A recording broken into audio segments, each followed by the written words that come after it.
बात करें अगर आज की, तो आज एक कंपनी का रिज़ल्ट आने वाला था और रिज़ल्ट के साथ इसमें एक स्टॉक स्प्लिट का भी न्यूज़ आने वाला था। तो क्या हुआ स्टॉक स्प्लिट का और क्या हुआ रिज़ल्ट का, ये सारी चीज़ें हम लोग इसी वीडियो में डिस्कस करने वाले हैं। और हम लोग ये भी जानेंगे कि अब हम लोग को इसमें क्या करना चाहिए, मार्केट ने उस पर कैसे रिएक्ट किया, हम लोग का यहाँ पे स्टैंड क्या होना चाहिए, और भी इसका फंडामेंटल्स देखेंगे और हम लोग का कहाँ पे इन्वेस्ट करना चाहिए, क्या करना चाहिए।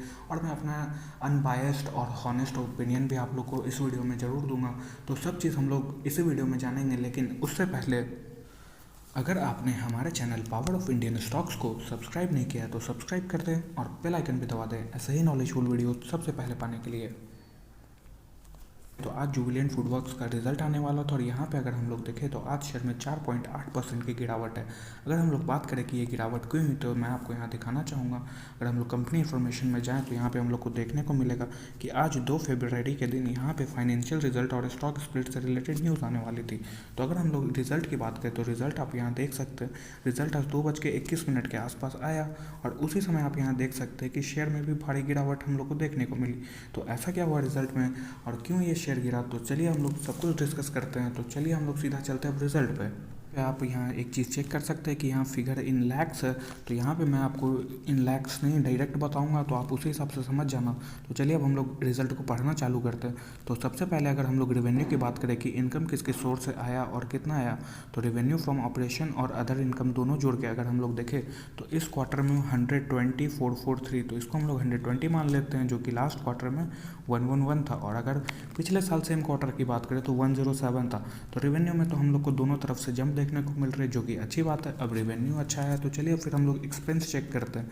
तो अगर हम लोग यहाँ पे एक्सपेंस की बात करें तो एक्सपेंस जो कि इस क्वार्टर में 102 है, वो पिछले साल क्वार्टर में 94 था और लास्ट ईयर 90 था। तो एक्सपेंस में तो काफ़ी बड़ा जंप आया और इसका चीज़ हम लोग समझ भी सकते हैं कि एक्सपेंस में इतना जंप क्यों आया होगा, क्योंकि कंपनी का कारोबार है रिटेल मार्केट से होटल चेन से। तो यहाँ पे आप एक चीज़ समझ सकते हैं कि अभी हम लोग को इन्फ्लेशन काफ़ी पीक पे देखने को मिल रही है। तो यही चीज़ अगर मैं आपको यहाँ दिखाऊँ, कॉस्ट ऑफ मटेरियल कंज्यूम, तो सबसे ज़्यादा एक्सपेंस में बढ़ोतरी इसी में हुई है। इस साल ये 254 हो गया, जो कि पिछले क्वार्टर में 227 था और पिछले साल मात्र 218 था।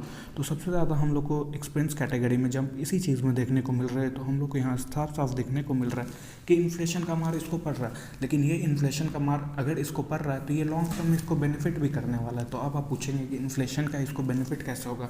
तो मान लीजिए जैसे अभी सामान के दाम बढ़ रहे हैं, तो ये कंपनी अपने प्राइसेस के दाम बढ़ा रही है। मान लीजिए एक पिज़्ज़ा ये थोड़े समय पहले 100 रुपये में बेचती थी, अब ये चीज़ जो है सो ये 150 में बेचेगी। और ये चीज़ बनाने में मान लीजिए इसको यहाँ पे 50 रुपये लगता था और अभी इसको 75 रुपये लगता है। तो कल को मान लीजिए ये चीज़ 75 रुपये का दाम घट के अगर यहाँ पे मान लेते हैं हम लोग कि 75 से जो रॉ मटेरियल इसको लगता था वो 60 का हो जाए, तब भी कंपनी जो है सो अपना 150 के पिज़्ज़ा को 100 पे थोड़ी लाएगी, वो 150 में ही बेचेगी। तो इन्फ्लेशन से शॉर्ट टर्म में कंपनी को घाटा होता है, लेकिन ऐसी मोनोपोली वाली अगर कंपनी हो तो इससे इनको फ़ायदा ही होता है। ये चीज़ हो सकता है आप समझ गए होंगे, अगर नहीं समझे तो आप वापस से एक बार देखना, इसको आप समझ जाओगे।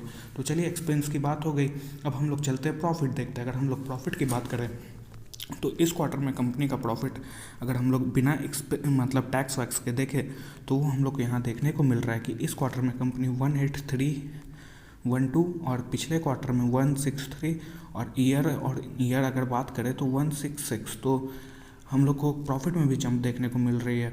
अगर हम लोग इसी की बात करें तो यहाँ पे 183 जो हम लोग को देखने को मिल रहा है, मार्केट को एक्सपेक्टेशन इससे ज़्यादा का था, पर ये कंपनी अभी अपने एक्सपेक्टेशन को मीट नहीं कर पाई, क्योंकि हम लोग देख सकते हैं कि इन्फ्लेशन की वजह से इनका एक्सपेंस बढ़ गया। तो इसी कारण से आज हम लोग को स्टॉक में गिरावट देखने को मिली। वैसे अगर आप जानते हो तो बजाज फाइनेंस ने तो मार्केट के एक्सपेक्टेशन को ही बीट कर दिया था, पर वहाँ पर भी हम लोग को गिरावट देखने को मिली। तो ये सब शॉर्ट टर्म में, हम लोग लॉन्ग टर्म के लिए इस कंपनी में, कंपनी मोनोपोली वाली है और रिजल्ट भी इसने अच्छा पोस्ट किया मेरे हिसाब से। अगर हम लोग इसके बाद अगर यही चीज़ आप लोग को यहाँ पे नीचे ईपीएस में भी देखने को मिल जाएगा। अगर हम लोग ईपीएस देखें तो इस क्वार्टर का ईपीएस 10.41 है, जो कि पिछले क्वार्टर का 9.21 था और year on year last quarter का 9.48 था। तो हम लोग को दोनों में जंप देखने को मिल रहा है। और यहाँ पे हम लोग को एक ही चीज़ समझ में आ रही है कि कंपनी का जो है सो इन्फ्लेशन ने थोड़ा सा बैंड बजा के रखा है, जो कि लॉन्ग टर्म में ऐसी मोनोपोली वाली कंपनी को फ़ायदा ही देती है। तो चलिए अब हम लोग बात करते हैं स्टॉक स्प्लिट पे, क्योंकि हम लोग को पता था कि आज इसके स्टॉक स्प्लिट से भी रिलेटेड कुछ ना कुछ न्यूज़ आने वाली है। तो चलिए अब हम लोग देखते हैं कि स्टॉक स्प्लिट हम लोग को मिला या नहीं। पे स्प्लिट की बात करें तो हम लोग को स्प्लिट तो मिल गया है, अब किस रेशियो में मिला है वो अगर मैं बताना चाहूँ तो जो पहले 10 रुपये का फेस वैल्यू था वो अब 2 रुपये का हो जाएगा। मतलब हम लोग को 1 शेयर के बदले 5 शेयर मिलेंगे।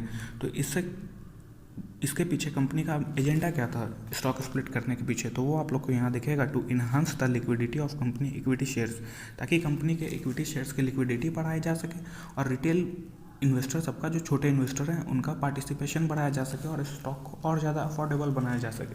तो इसके बाद अगर हम लोग देखें कि कंपनी ने रिकॉर्ड डेट और एक्स डेट मतलब बताया है कि नहीं कि कब स्टॉक स्प्लिट होगा, तो वो चीज़ तो अभी हम लोग को देखने को नहीं मिल रही है, ये अपडेट कंपनी थोड़े टाइम बाद देगी। तो इसका चलिए अब हम लोग बात करते हैं कि कंपनी कैसी है। रीज़न नहीं होना चाहिए किसी कंपनी में इन्वेस्ट करने का, ये सब तो साइड डिश होती है। मेन चीज़ हम लोग को रिजल्ट देखना चाहिए और रिजल्ट में आपको देख के बताना चाहूँगा कि मार्केट तो ओवर एक्सपेक्टेशन लेके चल रहा है, लेकिन मेरे हिसाब से अगर मैं अनबायस्ड होकर ओपिनियन तो रिज़ल्ट तो ओके हैं। क्योंकि जिस तरीके से मैं यहाँ अगल बगल अपने होटल चेन में जाता हूँ, वहाँ पे लोगों से पूछता हूँ, तो उन लोगों के हिसाब से अभी उन लोगों का काफ़ी ज़्यादा दिक्कत का सामना करना पड़ रहा है। लोग होटल में कम आ रहे हैं, लेकिन यहाँ पे भी कंपनी ने अपना प्रॉफिट बढ़ा के दिखाया है, रेवेन्यू बढ़ा के दिखाया है, और थोड़ा सा इन्फ्लेशन का भी मार है ही, और इनका भी कमर कोविड ने बचा के रखा है। जैसे ही ये सब ठीक होंगे, ये कंपनी आराम से आपको बढ़िया तरीके से ग्रो करके दिखाएगी।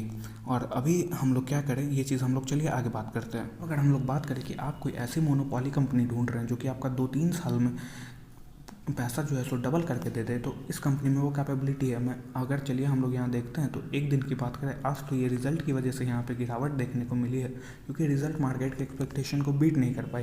लेकिन अगर 5 दिन की बात हम लोग करें तो 5 दिन में भी कंपनी अभी डाउन ही है। 1 महीने में देखें तो 1 महीने में कंपनी 10% डाउन है। वहीं पे अगर हम लोग 6 महीने की बात करें तो 6 महीने में ये कंपनी अभी नेगेटिव में है। लेकिन अगर हम लोग जैसे जैसे आगे बढ़ते जाएंगे और 1 साल का अगर रिटर्न देखें तो 1 साल में कंपनी ने 24% का रिटर्न अपने इन्वेस्टर्स को बना के दिया है।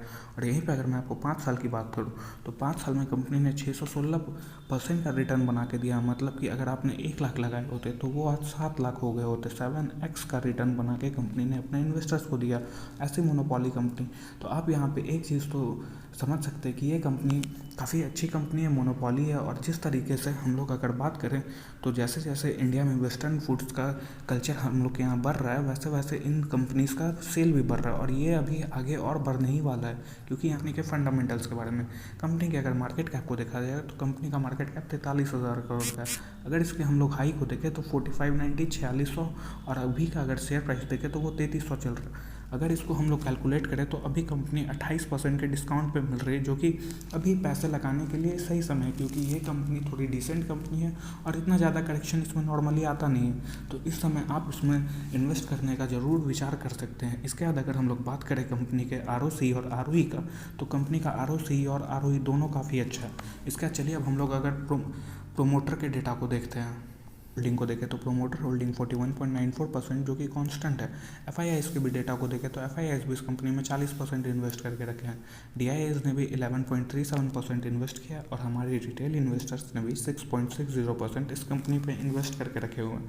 तो कंपनी का प्रोमोटर शेयर होल्डिंग पैटर्न तो हम लोग को डिसेंट देखने को मिल रहा है। अब इसके बाद अगर हम लोग बात करें कंपनी के रिजर्व्स और बोरोइंग्स के बारे में, तो वो चीज़ चलिए अब हम लोग देखते हैं।